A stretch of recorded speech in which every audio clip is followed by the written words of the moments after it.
Hi guys, আমি পায়েল আর মাথার উপরে মেঘ নিয়ে এখন কোথায় যাচ্ছি বলো তো? যাচ্ছি দিদার বাড়ি। তো ভালোই আকাশটা পরিষ্কার ছিল, বাট বেরোলাম যেই দেখলাম মেঘগুলো বেশ চারিদিকে জড়িয়ে ধরলো। আর এখানে দেখো মাম্মাম হাই বলছে।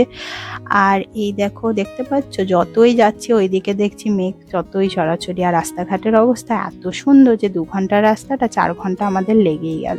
আর আশেপাশের পরিবেশের কিন্তু তুলনা হয় না। বৃষ্টি হয়ে জায়গাতে কত জল জমেছে দেখতে পাচ্ছ। আর এখানে চারিদিকে পাট ছড়াছড়ি। আর এখানে কিন্তু আমরা এক জায়গায় দাঁড়িয়েছি কেন বলো তো? বাইরে কিন্তু তুমুল বৃষ্টি পড়ছে। এত বৃষ্টি পড়বে আমরা ভাবতে পারিনি, বাট ঠিক আছে, এইটাও তো এনজয়েবল, তাই না? আর আমরা একটা বসার জায়গায় সুন্দর শেডের জায়গা পেয়ে গেছিলাম, যার জন্য আমাদের কিন্তু অসুবিধা হয়নি। আর আমরা একাই নয়, বৃষ্টি থেকে প্রতারিত এনারাও কিন্তু এসেছে। আর ইনি খুব ফ্রেন্ডলি, জানো তো। আর এখানে দেখো কত জেন্টালি সবাই দাঁড়িয়ে আছে যে বৃষ্টি ছাড়লে কখন যাবে বলে। তারপরে বৃষ্টি ছেড়ে গেছে একেবারে। আর এখানে আমরা আবার বেরিয়ে পড়েছি। আবার আরেকটা জায়গায় বৃষ্টি চলে এসছে। তো এই বৃষ্টি ছাড়া হওয়া করতে করতে আমরা ফাইনালি দিদার বাড়ির পথে পৌঁছালাম, মানে একটু আগে আর কি, ঘাটটা। আর এখানে দেখো আমার শখের সেতু চলে গিয়ে এখানে নৌকা পারাপার। তো চলো, বাকি পার্ট আসবে নেক্সট ভিডিওতে। ততক্ষণ সাবস্ক্রাইব, টাটা।